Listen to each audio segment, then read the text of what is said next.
Les deux sœurs qui venaient de finir de nager remarquèrent soudain une grande bague en diamant au fond de la piscine. En voyant cela, la sœur aînée fut immédiatement envahie par la cupidité. Voyant que personne n'était aux alentours, elle sauta dans la piscine avec l'intention de s'approprier la bague. Cependant, à sa grande surprise, la bague était solidement coincée, et malgré tous ses efforts elle n'arrivait pas à la déloger. La sœur cadette sur le bord ne pouvait plus rester les bras croisés. Elle sauta rapidement dans la piscine elle aussi, avec l'intention d'aider sa sœur à retirer la bague. Cependant à ce moment-là, les cheveux de la sœur cadette se prirent accidentellement dans la grille. La sœur aînée voyant cela dut d'abord l'aider à dégager ses cheveux. Ce qu'elles ignoraient c'est que, le surveillant de la piscine au-dessus n'avait pas du tout remarqué la situation inhabituelle au fond du bassin. Pressé de rentrer chez lui, il vit que les lieux étaient vides, et appuya résolument sur le bouton de fermeture. La couverture de la piscine se referma lentement. Les sœurs dans l'eau réalisèrent que quelque chose n'allait pas, et tirèrent de toute leur force sur les cheveux pour essayer de sortir de la piscine le plus vite possible. Alors que la couverture était sur le point de se refermer, la sœur aînée désespérée donna une ultime secousse et réussit finalement à libérer ses cheveux. Les deux nagèrent vers le bord sans s'arrêter, mais il était déjà trop tard. La couverture de la piscine s'était complètement refermée. Les sœurs eurent l'impression que le ciel leur tombait sur la tête. Elles n'auraient jamais imaginé que la piscine aurait une couverture. Terrifiées, elles martelèrent frénétiquement la couverture et crièrent à l'aide. Mais même si elles s'époumonaient, c'était inutile. La piscine entière était déserte. Et même l'unique surveillant était déjà parti pour la journée. Le désespoir les engloutit instantanément toutes les deux. Il se trouvait justement que c'était vendredi,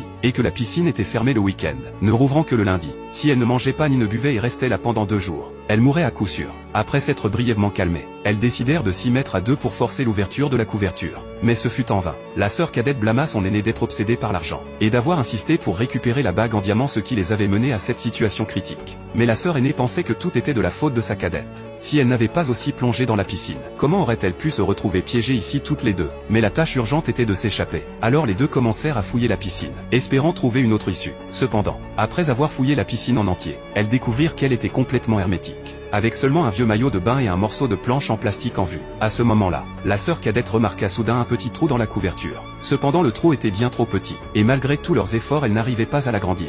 La sœur aînée essaya alors de découper le trou avec la planche en plastique.